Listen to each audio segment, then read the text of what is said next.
everyone, welcome to Little Big Mouth. And today, we have our first guest for Little Big Mouth. Everybody, please welcome Bailee-Rose. Hey, how you doing? I'm very good, but also very warm. Yes, it's very warm in here. Thank you for having me, Lily. Okay, so Bailee, before we start, let's introduce yourself to the audience. My name's Bailee-Rose. I'm a performer. I was a ballet and contemporary dancer. I now do burlesque. So I've been doing that for almost a year now. Performed in Fringe Festival. We won the award for Best Up-and-Coming Artist for Lou Wall's Drag Race. So much fun. I'm currently working on Gender Euphoria with Mama Alto. Okay, hold on, Bailee. Don't go too fast. Oh, yeah, okay. We can do the promotion a bit later. Sorry, I jumped the gun here. Okay, but you know what, Bailee-Rose? Hold on. How should I address you, Bailee? Yeah, Bailey's fine, Bailee-Rose. Okay. Sis. Should I call Rose? Yeah, call me Rose. Okay, Rose. Can you create a mental image to our audience so who they are listening to right now? I am a trans Filipina Australian woman. I have medium tan skin, dark, long black hair. I'm wearing Giorgio Armani Skin Luminous Silk Foundation, so I'm beat to the gourds, eyeliner, almond-shaped eyes. I'm kind of petite. I got a booty though, so hey, how you doing?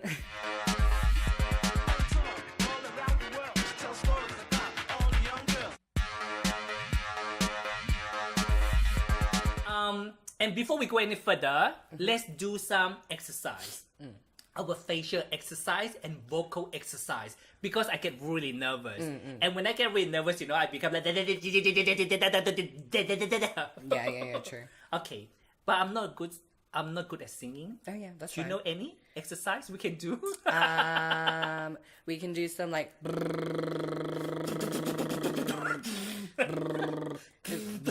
I can't do it.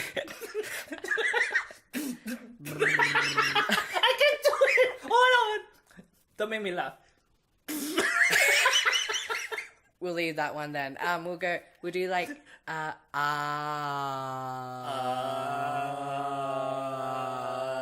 and shake your jaw.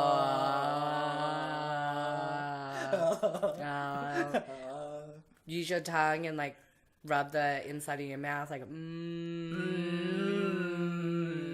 Yummy. yummy. Oishi. Delicious. And just like yawn.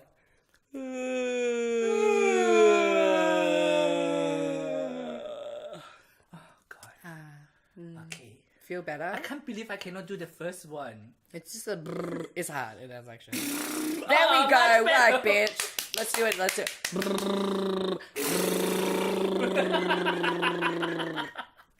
I can't believe I just cannot do it in the first place. Can you go like from high to low, like, and then low to high? Oh my god, that's amazing! That's amazing, seriously. I'm a vocalist. What can I say? Album drops next year. I don't know. Oh my god. No, God, no. And you said you cannot sing. You're a liar. I don't know. Okay. To be continued, right? Let's get back to the topic right now. Let's start, okay? Recently, you went to Chilta Film Festival, which is a volunteer as the volunteer coordinator. So what is your experience of the festival? I really loved it. Having so many trans and gender diverse people and First Nations, having them up on the big screen and seeing their stories and talking to other people and seeing the community coming together was really like special for me. And it was I had free drinks, so I was happy. We love a free drink. I just feel it's so important for our community to continue sharing our stories and being visible, because like we're not we're not here to be like second fiddle. We're here to be like up front Yes. in the media, because like sick and tired of seeing all these like boring cis people out there, like, you know. Okay, so let's talk about Unbox, right? Because I want to do some promotion for Sam. Sam is a filmmaker who is actually do the Unbox, and she choose 6 different artists, which is like writer, musicians, performance artists, and dancer Yeah. to tell their story. And if you have a chances, you can actually go to ABC iView to watch it right now. It's called Art by Unbox. Rose, let's get real here. So when you've been chosen by Sam, it must be very proud feeling as an artist, right? Yeah, it was the first time I had the opportunity to be on mainstream media. Yes. Because I've been pushing myself on social media and Facebook and Instagram for so long.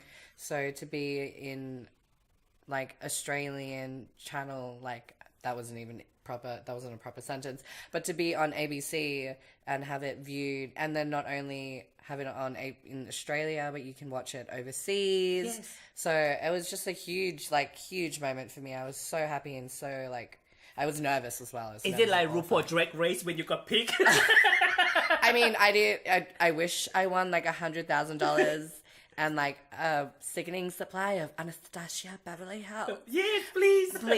Please, but I didn't. But hey, What is the process? So how Sam end up choosing you to be one of the artists to feature in Unbox? so my friend actually emailed me and was asking me, would you be interested in doing a ABC thing? And I was like, sure, why not? I just finished doing a documentary with one of my other filmmaker friends, Dan Avad. He's really good. Shout out to Dan Avad. First gig, party.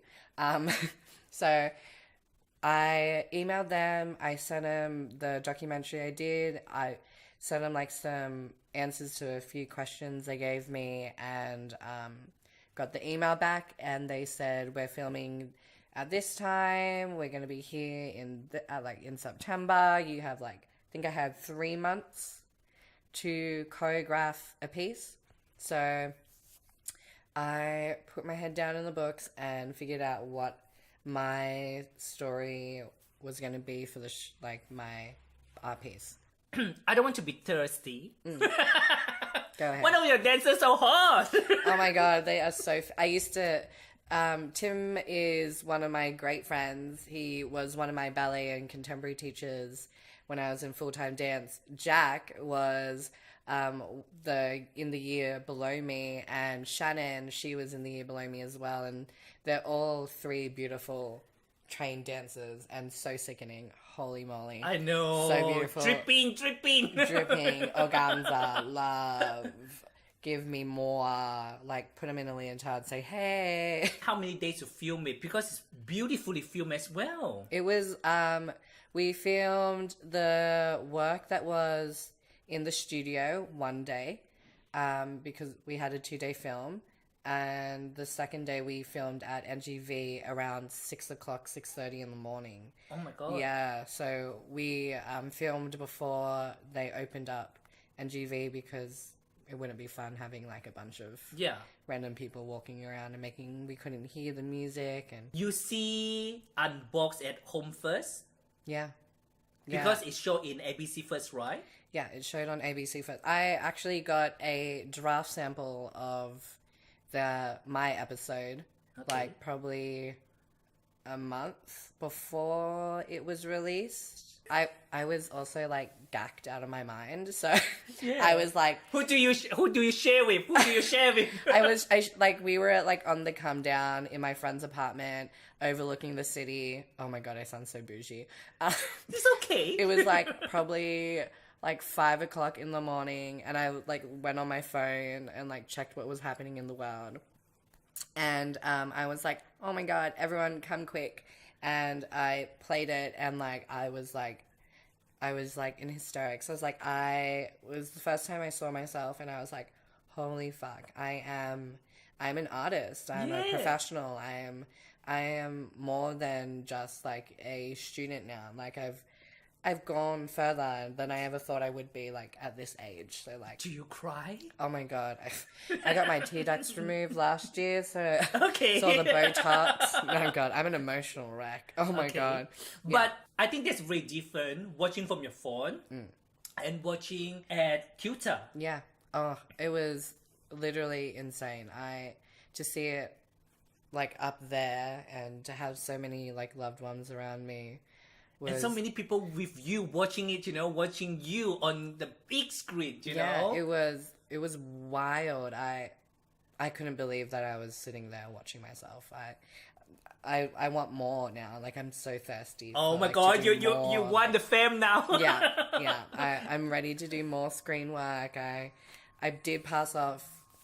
So there's this little TV show called Supergirl. I'm spilling the tea. Okay. Is it exclusive? Is this exclusive? This is an exclusive.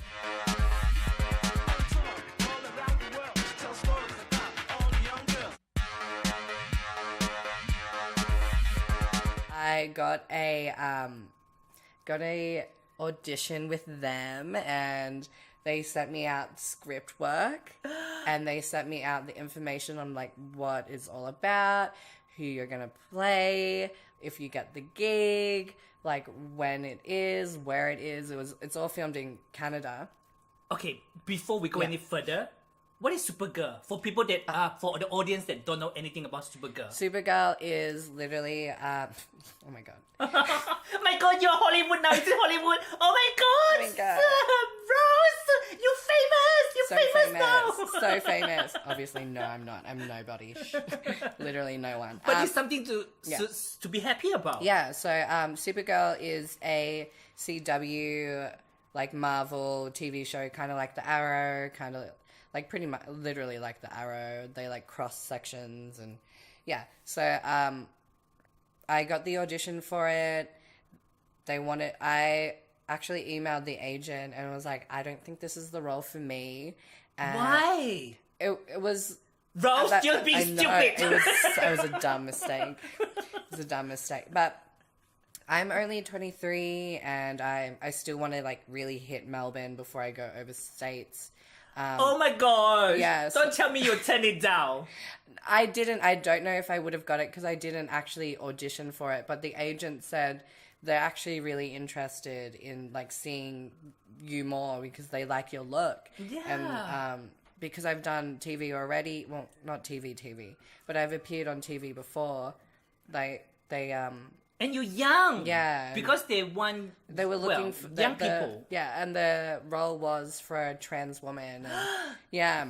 Rose, you better go and grab it, okay? I know. No, but the trans woman who did get it, she's American, and I believe she was an activist. I don't know. Okay. You'll have to look it up for the viewers.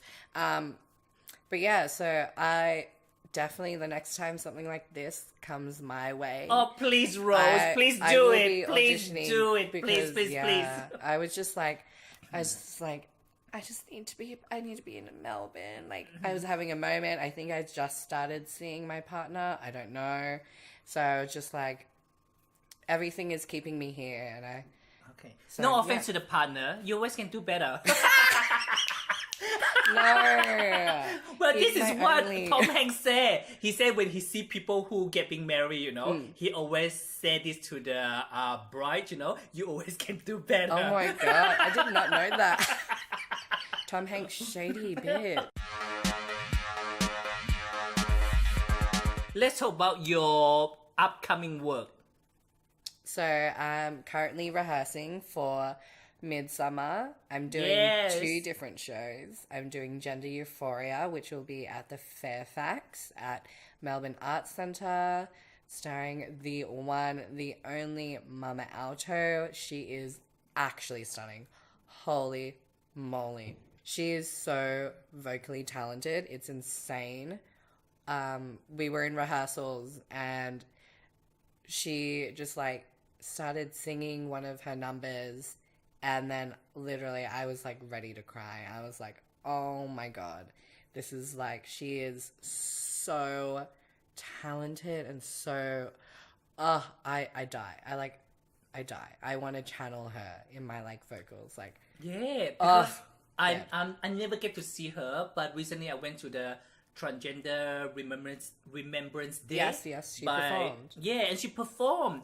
And not only she can sing, she's such a good host. So I'm in that show with the iconic Mama Alto, and there's a cast of 8 of us, I believe, and it's the first fully transgender diverse cast in Australian history. Okay. So stun, love, party, a part of the revolution, and then I'll be in Glitter Fist, which is Radical Rituals, and that's at the Melbourne Spiegel tent. Okay. So that's going to be fun. And I've got an art gallery exhibition at the Incinerator Gallery in Moonee Ponds. Okay. Yeah, so... Wow, you are very busy. Yeah, busy. Yeah, I wish I was a little bit busier. Like, Can I ask you the questions? What is the difference between just being a performer, a dancer, then now you're doing different type of work? the difference is my mentality.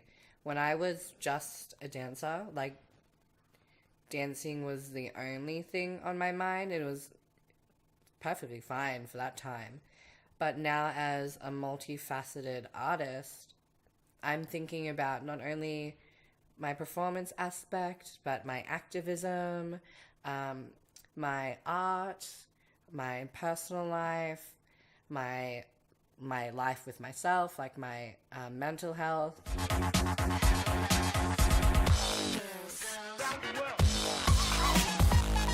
In the unbox, right, you mentioned about the weight issue. I think it's very important to talk about issues that not a lot of people are willing to talk about, just because it really shines a light on certain industry stereotypes. I was in an industry that was really body conscious. Yes, You had image to be, conscious. Yeah, image conscious. You had to be really skinny and you had to be super flexible. I'm like, it's dance. I get it, obviously. Yes, but and like, people would be very critical. Yeah. They look at your body because you are in skin tight clothing. yeah. And I get it. Like, but what I don't get is shaming other people's body types. Like, if their body is naturally a certain way, so be it. Shut up. It's not your point. Push them to be the best dancer they can be. Not everyone is supposed to be a prima ballerina. That's life, honey. Suck it up. But no one should be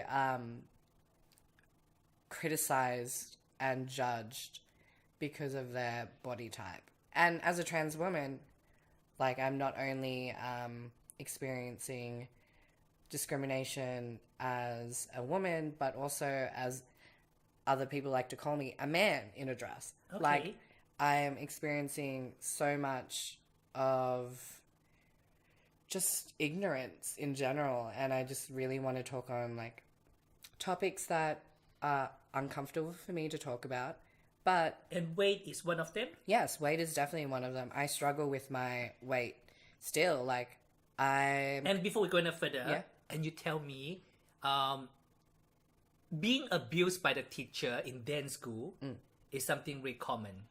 yeah, like, mentally abused is something that's very common in the dance Can you industry. tell the audience what those teachers said to the student? Teachers will call us fat. Teachers will tell us that we're... Every day? No, Oh, okay. Not every day. God, if I did that, that would be awful. But I have heard of teachers that tell students that they need to lose weight at every day, every time they come into class. Really? Yeah, I've heard And those are young stories. people? Or Yeah, what is the age? Like, from 15 up. Oh my god. Like, we hear that, and, like, I grew up in a studio that was... My studio back home was actually really, really nice to me, personally. But I know some of the other girls that had issues, and I don't take that away from them. For those teacher, why you think they want the student keep losing weight? What is being that standard of beauty mean for them? It means their students will go on and get into a ballet company or a contemporary company, because so far it is changing. It is changing. So you mean there's a fat belly dancer there? No. But Why there's more, not? I know, literally, why not? But that there are more athletic looking girls in mainstream ballet, but there's not a lot of I have yet to seen a professional trans woman or trans man in a ballet company. Okay. And that's like, to me, really shows the type of industry it is. Okay, the discriminations. Yeah. Okay. As a woman, you have to be lifted. Sorry, you have to be lifted, and you have like full pressages, sometimes with one hand. Oh, okay. So it's like very intricate, and you're working with another dancer. So I get why you have to be certain ways. a certain way. Like, I definitely get it, because it's like that. But contemporary can be different. Like, I'm sure you can like mix it up. Did you ever been called fat by your teacher? Yeah. Really? Yeah. When I was in year 11, when I was in a full-time... They call you fat because They called everyone fat.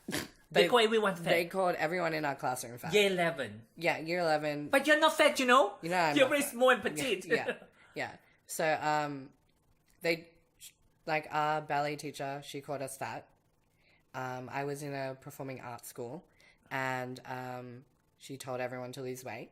Okay. How much weight they want you to lose? Or they didn't really specify. They just like, you need to lose weight. Like, if they until they feel like you perfect. Yeah, like, but then that's when eating disorders come in. Yeah. And I was already struggling with an eating disorder. So at that stage, I was probably at like a healthy 45 kilos. Like, I'm short, I'm little. 45 is like naturally where my body sits, between 45 and 50. Yeah. But after that, I probably dropped about 10 kilos, and 10 kilos? Yeah, I dropped like 10 kilos. I stopped eating. And if I did eat because of social norms, I would purge. It was like, I should have closed warning that. Closed warning. I was not eating. I was starving myself. I started going like literally insane. I was such a bitch. I am a bitch anyway, but like, imagine me 10 times bitchier, because I was so hungry and malnourished and literally dazing. I fainted. Yeah, and, you're like, hangry. You're hangry. literally hangry. Literally like gonna cut someone's throat open. Like, and obviously you are not the only one. Other students also feel the pressure to lose weight as well. I know one girl, she was only taking vitamins. Like, she only took vitamins. So, I won't disclose her name, but like, she ended up in hospital. So, of course, that's like, was not cute. Like, not ideal at all. So, everyone feel the pressure, but is everyone talk about it? Like, oh my god, you know, Rose, we have to lose this weight. No. Or it's just something that your guys have this, you know. Yeah, because you don't admit to anyone. It's like a huge secret. So when you stop eating, people start to question, and then you become more paranoid, and then it just becomes a really dark cycle. It was like hiding food and pretend, like, I remember for breakfast, I would put cereal in a bowl and then strain it.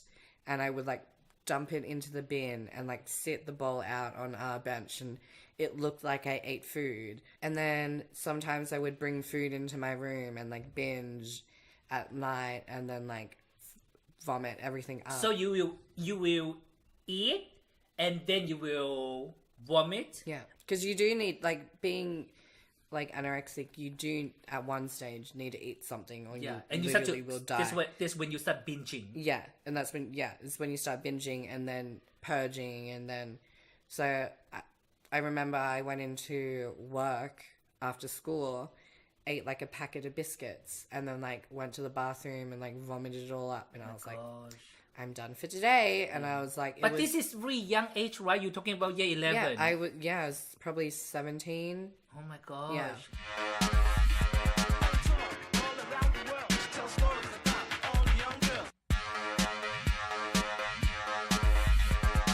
But one thing doesn't help because you tell me your mother Oh, yeah. also say you're fat. Yeah. Classic Filipina. Yeah. So growing up, my mom would be like, why are you eating other rice? Tiang, you be eating other rice. You would be so fat.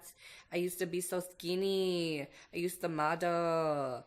And I would be like, great, now I have to not eat rice. And like, I love rice. I'm Asian. Hali. Like, it was... So the family doesn't help. The family also doesn't help. No, like, unfortunately, it's like a cultural thing. Not cultural. It's a societal thing to be skinny because that's all we see in media is skinny people. And your mom used to be a model. Yeah, my mom was a model. That's why she have the expectation from you. Yeah, like she always would, like growing up, she would compare me to her all the time. Like, she would be like, oh, you have the same skin as I do. We have the same nose, the same eyebrows, the same eyes, same lips. Oh, you're so beautiful. And you know her boyfriend. And I would be like, I just want to eat my chicken. Like, let me eat my chicken adobo. Yeah. I'm hungry. But your mother, because she have expectation from you, that's why she put the pressure on you. Yeah. And want you to also be perfect. Yeah. Just like your teacher want you to be perfect. Yeah. So growing up, it was always striving for perfection. And now as a performer, I've let that all go. Like, I don't care if something fucks up on the night. Like, I'm like, meh, peace, namaste, punk rock, like, whatever. Like, my tights get ripped, like, meh. Like, I fuck up choreography. I'm like, oh, well, I'll ad-lib something. Like, it's totally fine. Do you consider yourself have an eating disorder problem? Yeah, I did. I definitely From what did. age to what age? I think the first time I stopped eating or like skipping meals was probably 13, maybe 14. I started skipping meals. It only became a big problem when I was 17 and 18. Going into my 20s. Now I'm 23. Okay. Are you still suffering or I affected? do, like, at times I get, like, self-conscious with my body. I have a partner, and, he's amazing. So, like, anytime I'm like, oh, I'm not hungry, he's like, just eat something. Like, you haven't eaten all day. I'm like, you need to eat something. Oh my god, you still not eating all day sometimes? Because I get busy. Like, okay. I rehearse. Sounds like an excuse now. I know, it's such an excuse. It really is. Sounds like your old self is coming back to haunt you. I hate it. Like, but Rose, I want to say, you know, because, you know, of course I feel much better about myself, you know, and also talk about body positivity as well. But, you know, if you ask me anytime, can I go back to size 8? Of course I will. I want to look like size 8 and fit in all my clothes as well. But the difference is like, okay, right now, you know, I'm not size 8. I'm okay with that. And I don't hate myself. Good. Yeah. But you still every now and then you want to be size 8. You know what I mean? Yes, obviously. Like, I still wish I had, like, a completely flat stomach and, like, didn't have, like, love handles sometimes. Didn't, like, my clothes didn't, like, fold over itself when I sit down. Like, sometimes it would be really fun to not have that. But, hey, that's life. You, like, grow, you learn, your body changes. I'm sure it'll bounce back again. And if it doesn't, well, whatever. So what really changed your attitude toward about yourself? I was doing an acting course called Meisner. Okay. It's a Meisner technique, and it's all about, like, reflection and how everyone is a reflection of yourself. And I was struggling a lot because I moved from my home in Newcastle to Sydney and then here to Melbourne. And I only really knew one person who I was living with. And we weren't getting on so well because I was struggling being here and I wanted to go back home, missing family. I was like bit of a slut. Like, hey. Oh, we've been there. Yeah. Hey, and I'm sis. still is. Yes, bitch, work. Do it for the women that are married. Yes. Yeah, so I was struggling a lot, and then it was doing Meisner and connecting to other people, and then that's how I actually started connecting to myself. Okay. Seeing, because I have a tendency to try and nurture other people before nurturing myself. Okay. And then through Meisner, I saw myself in them. Like, if I saw something that was upsetting to me that another person was doing, I was taught that you've probably done that in your past at one point or another, and you haven't liked it. So connecting to other people really made me connect to myself, trying to really appreciate who I am and what I have to offer, and to see my beauty. It was also when I first transitioned. I looked so different from what I started out as when I transitioned, because I was dressing like I was the idea of what a woman should be. Yep. I was wearing stockings and short little skirts and Being hyper feminine. really hyper feminine, like over the almost top, like fantasy. yeah, I was like serving fantasy. I had blonde hair. I had false eyelashes. Always always wearing like my face was always beat. Like, Yeah. Because I think, a lot of us do suffer that, because we think that is what popular. Yeah. And that's what guidelines. And that's what, we have to be that image. That fantasy. You know? to be accepted and to feel beautiful, but and popular. I want to be popular. Yes. Yeah. So when I was starting out my transition, I slowly was taking back the layers of literally everything, from the makeup, from stripped my hair back, and I used to have like braids, and so problematic. I can't believe I had braids. Okay. But yeah, so it was like the process of reclaiming who I wanted to be, and a new discovery. yeah, discovering who I am, and also what femininity mean for you. Exactly. Instead of just being someone fantasy. Which was not cute, and I was like packing on the Krylon, and I had like the banana powder cry. I was yellow as fucking, oh my god, I looked like a walking banana.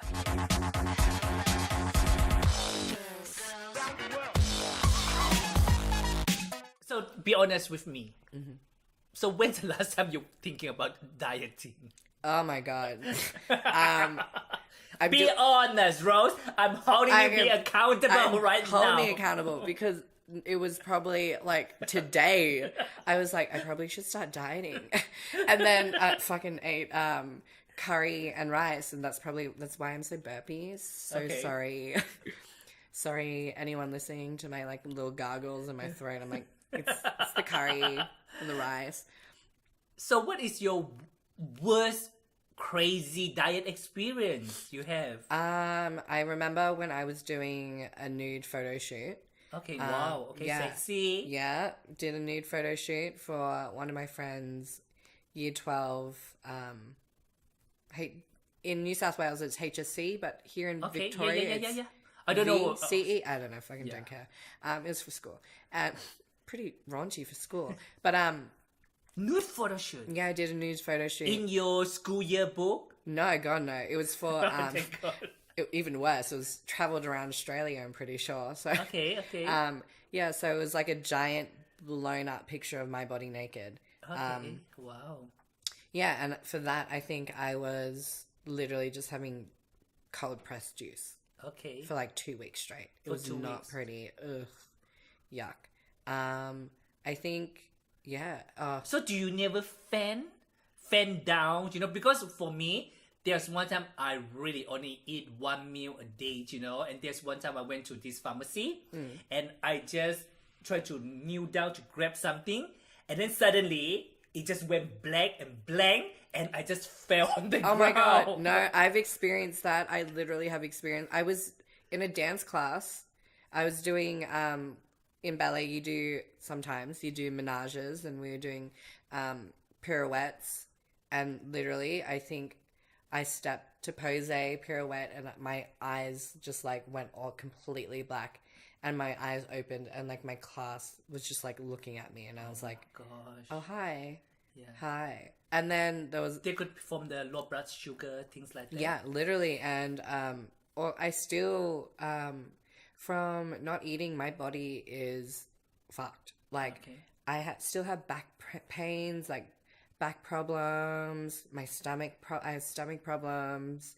When I was in full time, the muscle that is connected to your spine and to your rib, I strained it because I was purging so much. Oh my god. So Oh, I yeah. was dancing. Yeah, I was dancing, and all of a sudden my chest cavity just constricted because the muscle that is connected to it just constricted, and I could not breathe. I thought I was going to die. I couldn't breathe, and I could not breathe. It was the scariest moment of my life. Do you see this kind of thing also happen to other students as well? I mean, in a full-time dance course, so many people get injured. Like, Okay. it's ridiculous. You don't know what kind of You don't know you know what the cause of. the cause of the injury. Like, besides, like, obvious when someone like is dancing and they roll their ankle, I'm like, oh, they just rolled their ankle because they were dancing. Yeah. But we have like people that come like in and out, and like you never know, and that's another reason why on Unboxed I brought up weight and like eating disorders and the industry, because you never know who in the studio at that moment is struggling with an eating disorder. Oh, So true, it's true. so important to not fetishize someone who looks super skinny, someone who looks a certain way, because then they'll get an idea in their head that they have to be like that to get up there, to get on the top, because every dancer wants to be booked. Every dancer wants to be hired. Every dancer wants to be performing full time. They want gigs. They're going to do anything because we love dance so much. We'll do anything. And unfortunately, it sucks because not everybody has the same body type. Endomorphs, ectomorphs, mesomorphs. There might be one more. But yeah, so I just really advocate for talking about certain issues that are really difficult for other people, just because you never know who's listening. You never know who's out there struggling with something, and if they see someone else out there that are struggling, that have struggled, and they've overcome it, and are trying, and they're successful in life, it will do wonders. Like, if I saw that when I was a kid, holy moly, I would not have done all the stupid things. Are you sure? Because your teacher tell you you are fat all the time. Yeah. Even though you know, I think you can diet as well. Yeah. And is your teacher tell you say you fat in front of everyone or just privately? No, she called the whole class fat. Like, everyone in this classroom is fat. Everyone needs to lose weight. Everyone needs to get fitter. So everyone needs to do better. She said the word fat, but she never called anyone pig like that, right? Oh, I don't think so. I hope not. That's better. Well, Not around me. Is it better? I'm not so sure. Is it better? I don't know. Yeah. What is your message for this podcast? Or other than weight? I think it is so important for the queer community to stop infighting and to stop... What do you mean by stop infighting? Infighting. Like, what do you mean? There's so much... Like, in the gay community, there's so much infighting, whether it is, like, no fats, no femmes, no Asians. Oh, yeah. Like, that's infighting. Yes. Gays and lesbians, like, not getting along, that stereotype. And TERF, TERF? Yep, TERFs. Oh, my God. Trans exclusionary radical feminists. Out of the way. Yeah. Out of the way. If your feminism, if your activism is not intersectional, is it something? Because no, it's not. Yeah. Because how are we supposed to gain equality when you're leaving out a minority? So, makes no sense. So my main message is for the community to start respecting each other and actually listening. Because like I go out and I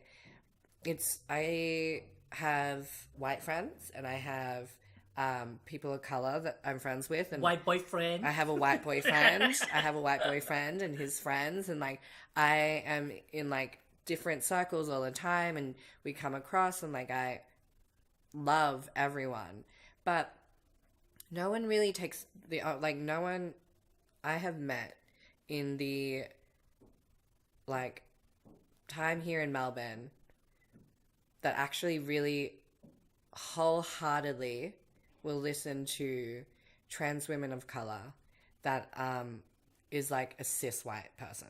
Okay. Like, yeah, like yes, there are people out there that will listen to them that are queer, but when it comes to straight cis people, they just will not have a bar of it, or they'll start talking. Let's go there, is it?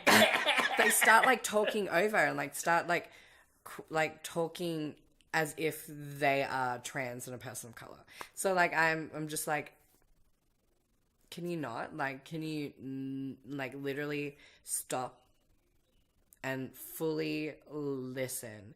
Because like, who better to explain something that actually affects them than the person that is being discriminated and criminalized and just beaten in streets and harassed. And trans women of color are so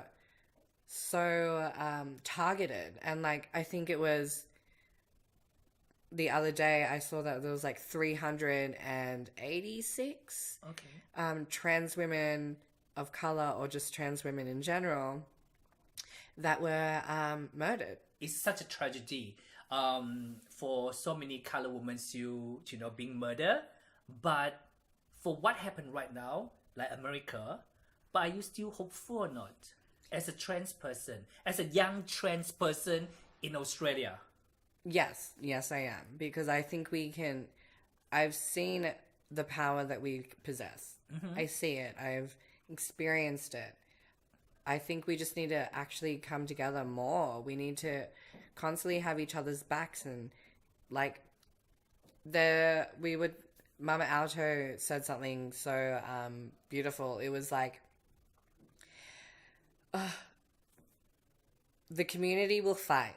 So if you feel like you cannot fight right now, someone will take your place. Okay. Someone will take that fight for you. And when you are ready, you may take someone else's place. And that is self-care, and that is our community, because we are a community that cares. We are a community that comes together. We are radicalists, and we push boundaries, and I think we need to continue pushing these boundaries, because how else are we going to learn? And like, I think it's so important. So true.